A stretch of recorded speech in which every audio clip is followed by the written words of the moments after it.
Hello प्यारे विद्यार्थियों, एक बार फिर से आप सभी का स्वागत है कृषि रसायन के अध्याय 3 के लेक्चर नंबर 3 में। ठीक है, आज की क्लास में हम डिस्कस करने वाले हैं कैओलिनाइट समूह क्या है, मोंटमोरिलोनाइट क्या है और इलाइट समूह क्या है। ठीक है, तीनों के क्लासिफिकेशन हमने कल देखे थे कि ये तीनों जो सिलिकेट मृतिका है, जो सिलिकेट क्ले है, इसके ये 3 प्रकार हैं। ठीक है, सबसे पहले देखते हैं कैओलिनाइट समूह को। तो कैओलिनाइट समूह की स्ट्रक्चर भी समझेंगे हम कि इसकी स्ट्रक्चर किस तरीके से है। चलिए समझते हैं, टॉपिक पर चलते हैं। और पहला जो आपका समूह है वो है कैओलिनाइट समूह। ठीक है, तो देखो पहले मैं आपको इसको डायग्राम की तरफ ले चलता हूं और डायग्राम से मैं आपको सारी चीजें बता दूंगा। ठीक है, पहली बात तो कैओलिनाइट आपका क्या है, समूह है। तो इसके अंतर्गत जो खनिज पाया जाएगा वो कौन सा पाया जाएगा, कैओलिनाइट खनिज पाया जाएगा। ठीक है, पहली लाइन में आपको यही लिखा रखा है कि इस समूह के अंतर्गत कैओलिनाइट खनिज पाया जाता है। ठीक है, अब इसके जो कण हैं वो क्रिस्टलीय इकाइयों से बने हैं, यानी ये क्रिस्टलीय संरचना में पाया जाता है। अब इसकी जो परतें हैं उनके बीच में जो अनुपात है वो कौन सा अनुपात होता है, 1:1। कौन सा अनुपात होता है बच्चों, 1:1। अब यहां अनुपात से मतलब क्या है समझना। अनुपात से मतलब ये है कि जो आपकी कैओलिनाइट परत है, या मैं बोलूं कि जो मोंटमोरिलोनाइट परत है और जो इलाइट आपकी परत है, ये तीनों परतें आपकी 2 प्रकार की यूनिटों से मिलकर बनेंगी, 2 प्रकार की इकाइयों से मिलकर बनेगी, या मैं कहूं कि 2 प्रकार की परतों से मिलकर बनेगी। पहला तो होती है आपकी एल्यूमिना परत, पहली आपकी होती है एल्यूमिना परत, एल्यूमिना। और एल्यूमिना परत में क्या होगा, Al2O3 पहली आपकी होगी एल्यूमिना परत, और दूसरी आपकी होगी सिलिका परत। दूसरी कौन सी होगी भाई, आपकी सिलिका परत। और सिलिका परत का मतलब SiO2। तो चाहे आपका मोंटमोरिलोनाइट समूह हो, चाहे आपका इलाइट समूह हो, चाहे आपका कैओलिनाइट समूह हो, तीनों प्रकार के जो समूह हैं वो 2 प्रकार की परतों से मिलकर बनती हैं, इलाइट आपकी एल्यूमिना परत और सिलिका परत। अब इन परतों की संख्या के आधार पर हम क्या कहते हैं, इनका अनुपात डिसाइड करते हैं। ठीक है, यानी अगर हमने बोला है कि यहां पर अनुपात 1:1 है, तो इसका मतलब क्या है कि इसमें एल्यूमिना परत भी कितनी मिलेगी भाई, 1 मिलेगी, और इसमें जो सिलिका परत है उसकी मात्रा भी कितनी मिलेगी, उसकी मात्रा भी 1 मिलेगी। यानी एक तो एल्यूमिना परत होगी और एक सिलिका परत होगी। इन दोनों के संयोजन से किसका निर्माण होगा, कैओलिनाइट खनिज का, कैओलिनाइट समूह का निर्माण होगा। समझ गए आप बात को। तो आप पहली बात तो क्या लिखोगे कि इसके अंतर्गत कैओलिनाइट खनिज पाया जाता है। दूसरी बात क्या लिखोगे कि जो कैओलिनाइट समूह है, जो उसकी पंक्ति संरचना है, उसका अनुपात क्या होता है, 1:1। अर्थात इसमें एक तो एल्यूमिना परत पाई जाती है और एक कौन सी मिलती है आपको, सिलिका परत पाई जाती है। तीसरी बात आप क्या लिखोगे, तीसरी बात आप ये लिखोगे कि अब ये जो दोनों परतें हैं, ये दोनों परतें किसके द्वारा जुड़ी होती हैं, या तो ऑक्सीजन के द्वारा जुड़ी होती हैं या हाइड्रोक्सिल समूह। हाइड्रोक्सिल समूह का मतलब OH- के द्वारा। हाइड्रोक्सिल समूह का मतलब क्या है, OH- के द्वारा। समझना भाई, एक करके पॉइंट को हम मिलाते जा रहे हैं। पहला पॉइंट हमने क्या बोला कि कैओलिनाइट समूह के अंतर्गत कैओलिनाइट खनिज पाया जाता है। दूसरा पॉइंट हमने क्या बोला कि इसकी जो पंक्ति संरचना है उसका अनुपात क्या होता है, 1:1। 1:1 का मतलब इसकी पंक्ति संरचना में एक तो एल्यूमिना की परत और एक सिलिका की परत पाई जाती है। फिर अगला पॉइंट हमने क्या बोला कि ये दोनों परतें जुड़ी हुई कैसे हैं, ये दोनों परतें ऑक्सीजन के द्वारा या हाइड्रोक्सिल समूह के द्वारा क्या होती हैं, जुड़ी रहती हैं। ठीक है, यहां तक बात क्लियर है। चलो एक बार पैराग्राफ को और देख लेते हैं। देखो, चलो इसको बड़ा कर देते हैं, पैराग्राफ को देखना भाई। ठीक है, देखना क्या लिखा है कि इसमें प्रमुख रूप से कैओलिनाइट खनिज पाया जाता है। ठीक है, ये बात हमने पढ़ ली, कोई दिक्कत नहीं है इसमें। कैओलिनाइट के कण क्रिस्टलीय इकाइयों से बने होते हैं, जिसमें परत एल्यूमिना, दूसरी परत सिलिका की होती है। समझ गए, कितनी परतें हैं, 2 परतें। एक परत तो कौन सी है, एल्यूमिना की, और दूसरी परत कौन सी है, सिलिका की। ठीक है, इस प्रकार की मृतिका की संरचना को 1:1 टाइप कहते हैं। कौन सा टाइप कहते हैं, 1:1। यानी यहां पर जो सिलिका और एल्यूमिना की परतों की जो संख्या होगी वो कितनी होगी, 1:1 होगी। आगे देखो, आगे क्या बात लिख रखी है कि एल्यूमिना व सिलिका की परतें आपस में ऑक्सीजन या हाइड्रोक्सिल समूह, हाइड्रोक्सिल समूह क्या बताया मैंने आपको, OH-। ठीक है, तो या तो ये ऑक्सीजन के द्वारा जुड़ी हुई होंगी या हाइड्रोक्सिल समूह के द्वारा ये आपस में जुड़ी हुई रहती है। यहां तक चीज क्लियर है। आगे चलते हैं। देखो, कैओलिनाइट की केवल बाहरी सतह ही क्रियाशील होती है। इसका जो आउटर सरफेस है, जो बाहरी सतह है, केवल वो ही क्रियाशील होती है। इस वजह से जो धनायन विनिमय की क्षमता है वो कैसी होगी, कम होगी, क्योंकि भाई लेयर कम हो गई। मैं बोलूं एक तो पूरे मॉलिक्यूल में क्या है, आपकी सारी सतह कैसी है, आपकी सक्रिय है, सभी क्या करेगी, आपकी धनायन अवशोषित करने की क्षमता प्रदर्शित करेगी। दूसरी जगह मैं आपसे क्या कह दूं कि नहीं भाई ये वाला हिस्सा तो काम का नहीं है, ये नीचे वाला हिस्सा तो काम का नहीं है, सिर्फ और सिर्फ ये ऊपर वाला हिस्सा काम का है। तो आप कहोगे कि जब सर जो अवशोषण की क्षमता है वो कम हो जाएगी, तो धनायन उन्वयन क्षमता भी कैसी होगी, कम होगी। ठीक है, आगे देखो दूसरी बात क्या बोली हमने इसमें कि सुगठिता, ससंजन, फैलाव, संकुचन, ये सारे गुण भी कैसे होते हैं, कम, क्योंकि ये सारे गुण किस पर, सरफेस पर डिपेंडेंट है, तो इस वजह से ये सारे गुणों की संख्या भी कैसी होगी भाई, कम पाई जाएगी। ठीक है, सुगठिता, ससंजन, फैलाव, संकुचन क्या है ये मैं आपको लेक्चर नंबर 1 में बता चुका हूं। अगर आपने लेक्चर नंबर 1 नहीं देखा तो सारे लेक्चर आपको डिस्क्रिप्शन में मिल जाएंगे, आप वहां से लेक्चर 1 को भी देख सकते हो। ठीक है ना, और लेक्चर 1 को देखो, फिर लेक्चर 2 को देखो, फिर लेक्चर 3 पर आओ। ठीक है, क्रम वाइज पूरे टॉपिक में आपको बारी बारी से बहुत ही आराम के साथ एक एक टॉपिक को बिल्कुल डिटेल में जाके एक्सप्लेन कर रहा हूं, तो आप सारे लेक्चर्स को देखो, तब आपके जाके आपका टॉपिक क्या होगा, स्ट्रांग होगा भाई। ठीक है, आगे चलते हैं। सुगठिता, ससंजन, फैलाव व संकुचन के गुण कैसे होते हैं भाई, कम होते हैं, लेकिन जो सैरंध्रता है और जो पारगम्यता है वो कैसी होती है, ज्यादा होती है। सैरंध्रता का मतलब उसके अंदर जो रंध्रों की मात्रा है वो कैसी होगी, ज्यादा। पारगम्यता का मतलब जो पोषक तत्व, या मैं बोलूं कि तत्वों का आदान प्रदान हो जाए तो उसे हम क्या बोलेंगे, पारगम्यता। आवागमन हो जाए तो उसे हम क्या बोलेंगे, पारगम्यता। तो कहने का मतलब कि सैरंध्रता की मात्रा, दूसरी पारगम्यता की मात्रा कैसी मिलेगी भाई, ज्यादा मिलेगी यहां पर। ठीक है, अब इसका जो सबसे इंपॉर्टेंट फॉर्मूला है वो है आपका, आपको 1 नंबर में डायरेक्ट पूछ सकता है कि केओलिनाइट की पंक्ति संरचना का फॉर्मूला दीजिए, मोंटमोरिलोनाइट का फॉर्मूला दीजिए, या इलाइट का फॉर्मूला दीजिए। ठीक है, तो देखो फॉर्मूला आप किस तरीके से लिखोगे इस चीज को समझना भाई। देखो आपको लिख भी रखा है स्लाइड में कि इसका जो संरचना सूत्र है वो कितना है, Al4Si4O10OH का होल 8। ठीक है, देखो यहां पर आपको कितने तत्व आ रहे हैं भाई, काम में कितने तत्व आ रहे हैं, देखो अभी कोई ऐसा दिक्कत वाली बात नहीं है, रटना नहीं है। एल्यूमिना में आपका क्या काम आ रहा है, Al2O3, यानी एल्यूमिनियम काम में आ रहा है और ऑक्सीजन काम में आ रहा है। और मैंने आपको क्या बताया, सिलिका में क्या काम आ रहा है भाई, एक तो सिलिकॉन काम में आ रहा है और एक क्या काम में आ रहा है, ऑक्सीजन काम में आ रहा है। और मैंने क्या बोला, परतें या तो ऑक्सीजन से जुड़ी हुई हो सकती हैं या हाइड्रोक्सिल समूह से। हाइड्रोक्सिल समूह क्या बताया मैंने आपको, OH-।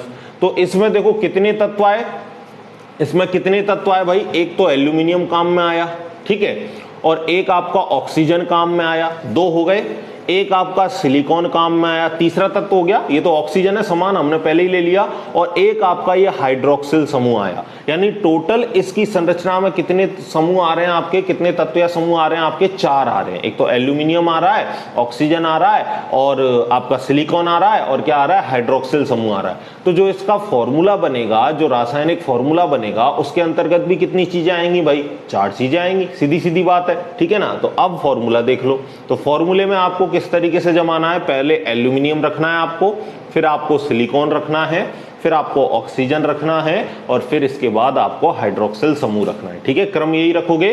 क्या रखोगे, पहले आप एल्यूमिनियम को रखोगे, फिर सिलिकॉन को रखोगे, फिर ऑक्सीजन को रखोगे, और फिर किसको रखोगे, हाइड्रोक्सिल समूह को रखोगे। और फिर इसके बाद जो मैं आपको नंबर बता रहा हूं उस नंबर को आप याद रखोगे। नंबर क्या याद रखोगे, नंबर याद रखोगे 44108। क्या नंबर याद रखना है, 44108। ठीक है, यानी एल्यूमिनियम के कितने परमाणु, 4, सिलिकॉन के कितने परमाणु, 4, ठीक है, ऑक्सीजन के कितने परमाणु, 10, और हाइड्रोक्सिल समूह के कितने परमाणु, 8। ठीक है, देखो कितनी जल्दी याद हो गया। ठीक है, 4 आपके अवयव आ रहे हैं, 4 आपके अणु परमाणु आ रहे हैं, तत्व आ रहे हैं, कौन कौन से, एल्यूमिनियम, सिलिकॉन, ऑक्सीजन और हाइड्रोक्सिल समूह। दूसरी बात आपको नंबर याद रखना है 44108। 44 रखा, एल्यूमिनियम के 4 परमाणु, सिलिकॉन के 4 परमाणु, ऑक्सीजन के कितने हो गए आपके 10 परमाणु, और हाइड्रोक्सिल समूह के कितने परमाणु हो गए 8। ये हो गया आपका केओलिनाइट की पंक्ति संरचना का रासायनिक फॉर्मूला। 1 नंबर में डायरेक्ट पूछ सकता है, इस वजह से मैं हाईलाइट कर रहा हूं। ठीक है भाई, समझ गए, फॉर्मूला याद हो जाएगा। तो बताओ, अब मैं इसको स्लाइड को ऊपर ले जाता हूं। अब बताओ मुझे फॉर्मूला क्या है, एल्यूमिनियम के 4, सिलिकॉन के 4 परमाणु, ऑक्सीजन के कितने हुए 10, और हाइड्रोक्सिल समूह के OH के कितने हुए 8। ये हो गया आपका केओलिनाइट का फॉर्मूला, केमिकल फॉर्मूला, रासायनिक फॉर्मूला। अब इस डायग्राम को देखो भाई, 1 नंबर में आपसे 2 नंबर में डायग्राम भी पूछ लिया है। ठीक है, कि केओलिनाइट समूह का क्या बनाओ, पंक्ति संरचना बनाओ। इनको क्या बोलते हैं भाई, हम पंक्ति संरचना बोलते हैं। ठीक है, तो डायग्राम आपको बनाने हैं, अच्छी तरीके से इनको मेमोराइज करना है, समझते हैं इनको। ठीक है भाई, देखो हमने क्या बोला कि इनकी धनायन उन्मुख क्षमता कैसी होगी, कम होगी, क्योंकि इनकी जो सतह है केवल वो ही सक्रिय रहती हैं जो बाह्य सतह हैं। तो धनायन उन्मुख क्षमता आपको इस तरीके से रिप्रेजेंट करनी है। दूसरी बात मैंने आपको क्या बताई थी, दूसरी बात मैंने आपको बताई थी कि यहाँ पर दो तरीके की परत मिलती हैं, एक तो एल्यूमिना और एक सिलिका, और दोनों परतों की संख्या कितनी है, एक एक, इस वजह से हम इसको क्या बोलेंगे, 1:1। देख लो यहाँ एक तो क्या है आपकी एल्यूमिना परत है और एक क्या है आपकी सिलिका परत है, दोनों एक एक ही हैं। इसी तरीके से नीचे देख लो, नीचे भी एल्यूमिना की एक परत है और सिलिका की एक परत है। तो कहने का मतलब यहाँ जो अनुपात निकल के आएगा वो कितना निकल के आएगा, 1:1। अब दूसरी बात क्या बोली हमने कि ये जो दोनों परतें हैं ये किसके द्वारा जुड़ी हुई होती हैं, या तो ऑक्सीजन के द्वारा या हाइड्रोक्सिल समूह के द्वारा। तो बीच में देख लो ये ऑक्सीजन लगा रखी है भाई, छोटी छोटी ऑक्सीजन लगा रखी है ना, तो ये जो है वो क्या है आपकी ऑक्सीजन, यानी ये जो दोनों परतें जो जुड़ी हुई हैं वो किसके द्वारा जुड़ी हुई हैं, ऑक्सीजन के द्वारा जुड़ी हुई हैं। ठीक है, समझ गए। और हमको एक बात और याद रखनी है कि इन परतों में जो प्रसार होता है, यानी इनके बीच का जो गैप होता है वो कैसा होता है, बहुत कम होता है। यानी ये दोनों परतें एक दूसरे से कैसी रहती हैं, लगभग चिपकी हुई रहती हैं। ठीक है, इनके बीच की जो दूरी है, जो प्रसारीय दूरी है, वो कैसी है, बहुत कम पाई जाती है। ठीक है, तो इस वजह से यहाँ पर देखो अप्रसारित दूरी, अप्रसारित का मतलब इनके बीच में गैप नहीं है, दोनों बिल्कुल एक दूसरे से कैसी हैं, पास पास। ठीक है, इस तरीके से आप डायग्राम बनाओगे। साइड में जैसे इसने ये धनायन उन्मुख के लिए प्लस प्लस लगा रखे हैं, सेम टू सेम आप इस तरीके से ही प्लस प्लस लगाओगे। ये हो गया आपका पंक्ति संरचना। एक क्वेश्चन कितने नंबर, 2 नंबर, सिर्फ पंक्ति संरचना आपसे पूछी 2 नंबर में। ठीक है ना भाई, आगे चलते हैं। आगे देखो, एग्जाम में पूछ रखी है भाई आपको 2019 या 20 के पेपर में। ठीक है, देखो मोंटमोरिलोनाइट, अब आपको केओलिनाइट पूछ ली तो हो सकता है इस बार मोंटमोरिलोनाइट की पंक्ति संरचना पूछ ले, इलाइट की पूछ ले। ठीक है ना, किसी और की पूछ सकता है, क्योंकि 3 समूह है तो तीनों ही इंपॉर्टेंट है भाई, याद रखना। ठीक है, मोंटमोरिलोनाइट समूह। ठीक है, इलाइट समूह, केओलिनाइट की हमने बात कर ली अच्छे से। अब आ जाते हैं मोंटमोरिलोनाइट पर। तो देखो जो स्टेप आपने केओलिनाइट में पढ़े ना, वो ही स्टेप आपको यहाँ अप्लाई करने हैं। पहला स्टेप आपने क्या पढ़ा कि मोंटमोरिलोनाइट समूह है तो उसके अंतर्गत जो खनिज पाया जाएगा वो कौन सा पाया जाएगा, मोंटमोरिलोनाइट खनिज पाया जाएगा। तो देख लो पहली लाइन यहाँ पे यही है, अरे देख लो भाई, देखो पहली लाइन यही है कि यहाँ पर जो खनिज पाया जाएगा वो कौन सा होगा, मोंटमोरिलोनाइट खनिज पाया जाएगा। दूसरी बात हमने वहां पर क्या की थी कि यहाँ पर दो प्रकार की परतें मिलती हैं, एक तो एल्यूमिना की परत और सिलिका की परत, और इनका जो अनुपात होता है वो कितना होता है, 1:1। हमने वहां पे पढ़ा था। यहाँ पर अनुपात कितना होता है, यहाँ पर अनुपात होता है 2:1। कितना अनुपात होता है, 2:1। यानी 2 तो किसकी परत मिलेंगी आपको, सिलिका की परत मिलेंगी, और 1 आपको किसकी परत मिलेगी, 1 आपको एल्यूमिना की परत मिलेगी। ठीक है, परतें तो 2 ही होंगी लेकिन अनुपात कितना होगा, 2:1, यानी सिलिका की 2 परत और एल्यूमिना की 1 परत। ठीक है, समझ गए। देखो पढ़ लेते हैं एक बार पैराग्राफ को, देखना भाई, देखना भाई, ध्यान देना। ठीक है, देखो पैराग्राफ को भी पढ़ लो आप, साफ साफ लिख रखा है कि इसमें कितनी परतें होती हैं, 2 सिलिका की परत, 2 तो सिलिका की परत और 1 एल्यूमिना की परत होती है। इस प्रकार जो इसका टाइप बनेगा वो कौन सा बनेगा, 2:1। ठीक है, 2:1 इसकी क्या होगी, पंक्ति संरचना का प्रकार होगा। आगे देखते हैं, आगे देखो, आगे क्या लिख रखा है इसने, 1 एल्यूमिना परत बीच में होती है और सिलिका की 2 परतें दोनों ओर होती हैं। यानी 2 परतें तो आपकी इस तरीके से किसकी होंगी, 2 परतें, एक सेकंड में आपको बना के बताता हूं। ये जो 2 परतें हैं आपकी, ये तो होंगी आपकी सिलिका की, किसकी होंगी भाई, एक सेकंड, सिलिका की, SiO2 SiO2, 2 परतें तो सिलिका की होंगी।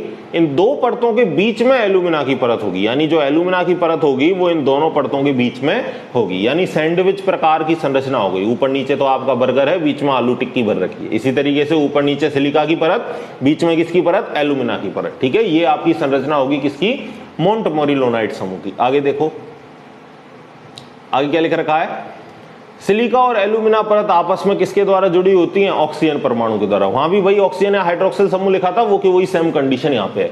ये आपस में कमजोर बंध द्वारा जुड़ी रहती हैं, यानी इनके बीच में जो बंध होता है वो प्रबल ना होके कैसा होता है, दुर्बल। लेकिन केओलिनाइट में जो इनके बीच का जो बंध था वो कैसा था भाई, प्रबल। यहाँ पे जो बंध है वो कैसा है, दुर्बल बंध है। ठीक है, ये वाली बात अलग हो गई, भिन्न हो गई, इसको आप याद रखोगे। चलो आगे चलते हैं। आगे क्या बोला कि इसमें केओलिनाइट की अपेक्षा धनायन अधिशोषण की क्षमता अधिक होती है। वहां तो धनायन अधिशोषण की क्षमता कैसी थी भाई, आपकी कम थी, लेकिन जो मोंटमोरिलोनाइट समूह है उसमें जो धनायन उन्मुख की क्षमता है वो आपकी कैसी होती है, ज्यादा होती है। ठीक है, आगे चलें। चलो,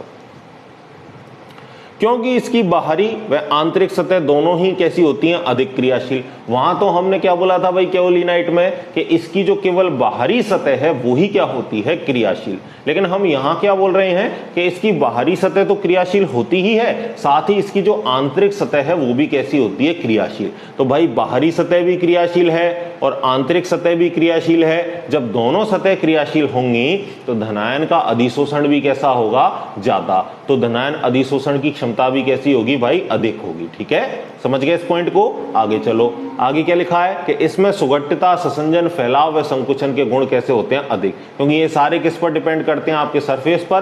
तो ये सारे जो गुणधर्म है उनकी संख्या कैसी हो जाएगी, उनकी मात्रा कैसी हो जाएगी भाई, बढ़ जाएगी। फैलाव, संकुचन, ये सारे गुणधर्म कैसे हो जाएंगे, आपके अधिक हो जाएंगे। ठीक है।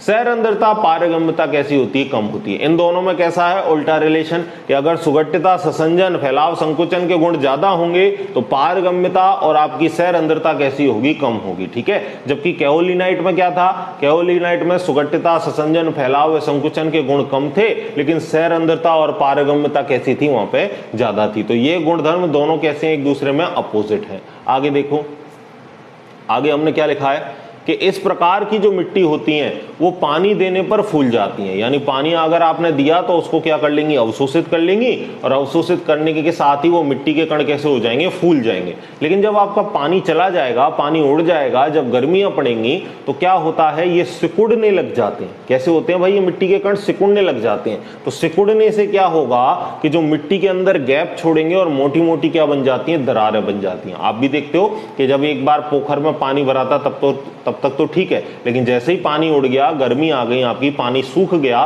तो आप देखते हो मिट्टी के अंदर मोटी मोटी दरारें पड़ जाती हैं। ठीक है ना।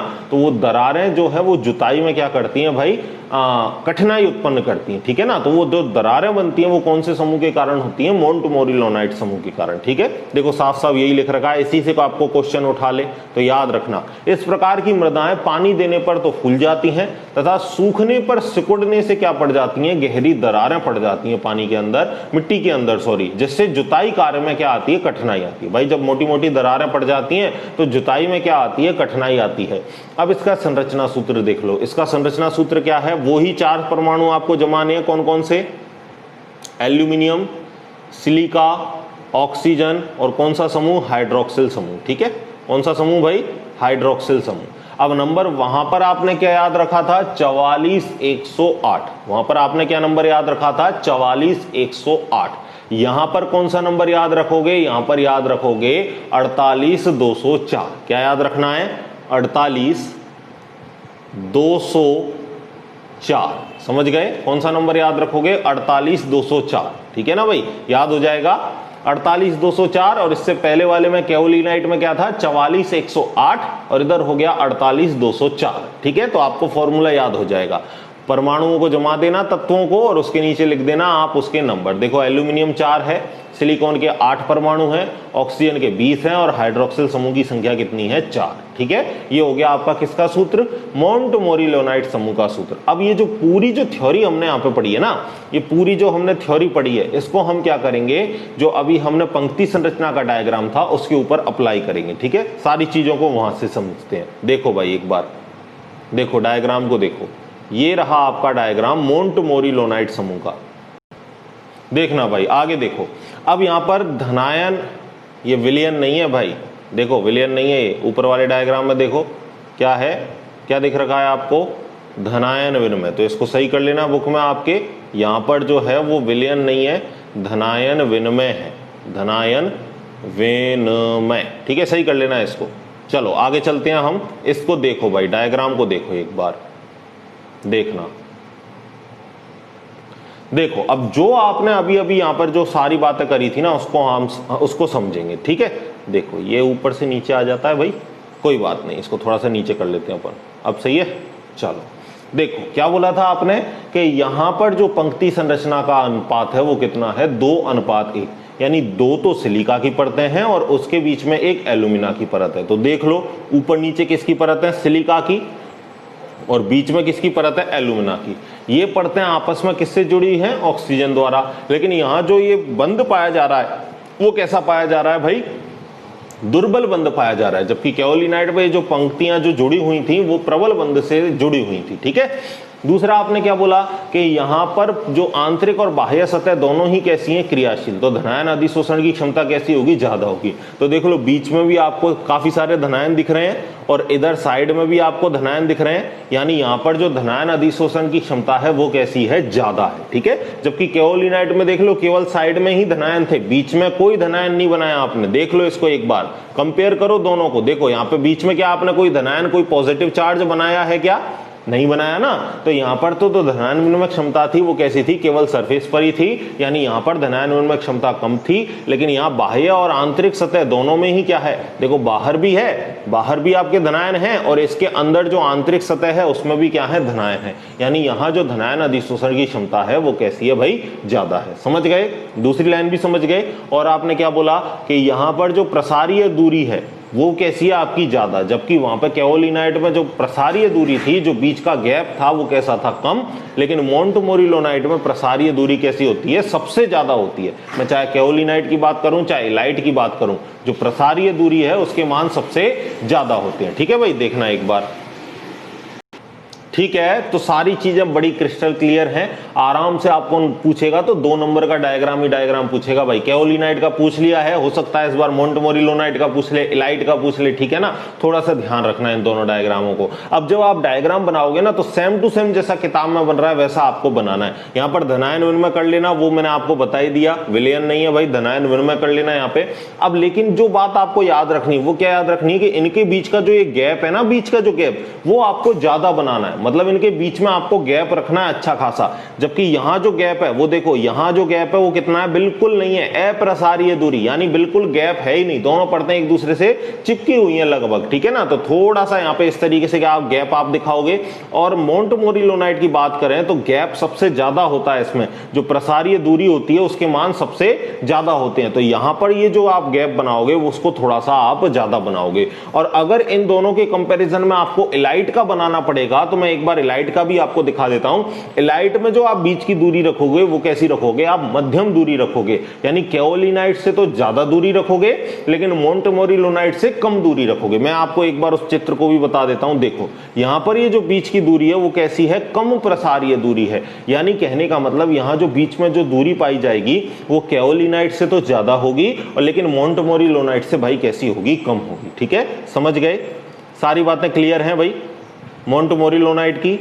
बोलो भाई, कमेंट करके बता दिया करो आपको चीजें अच्छे से लग रही हैं, समझ में आ रही हैं या नहीं। कमेंट करके बताया करो भाई, जिससे पता रहे हमको भी। ठीक है ना, कि आपको किस पॉइंट पर कमी आ रही है, तो हम उस पॉइंट पर और ज्यादा मेहनत करके आपके लिए वीडियोस बनाएंगे। ठीक है, तो यहां पर आपने केओलिनाइट समूह और मोंटमोरिलोनाइट समूह दोनों समूह को क्लियर कर लिया है। आपको क्लास के अंदर ही ये चीज याद हो गई होंगी। देखो मैं आपसे पूछूं फॉर्मूला क्या है भाई इलाइट का, इलाइट का तो अभी आपने पढ़ा नहीं है, केओलिनाइट का बताओ, केओलिनाइट का क्या है। तो फॉर्मूले में आपको नंबर याद रखना है 44108, एल्यूमिनियम 4, सिलिकॉन 4, ऑक्सीजन 10 और OH जो समूह है वो कितने हैं, 8। मैं आपसे पूछ लूं मोंटमोरिलोनाइट समूह का रासायनिक फॉर्मूला क्या है, तो आप नंबर क्या याद रखोगे, 48204। यानी यहां पर जो एल्यूमिनियम है वो 4 है, सिलिकॉन है वो 8 तत्व हैं और जो आपका ऑक्सीजन है वो कितने हैं आपके 20 हैं और जो हाइड्रोक्सिल समूह है वो कितने हैं आपके 4 हैं। ठीक है, देख लो ये वाला फॉर्मूला आपको आ गया कि इसका जो संरचना सूत्र है वो Al4 Si8 O20 और OH कितने हैं 4। ठीक है, तो आज की क्लास में हमने केओलिनाइट और मोंटमोरिलोनाइट समूह को अच्छे से पढ़ लिया है। तो मिलते हैं इसी तरीके से अगली वीडियो में, तब तक पढ़ते रहिए, खुश रहिए।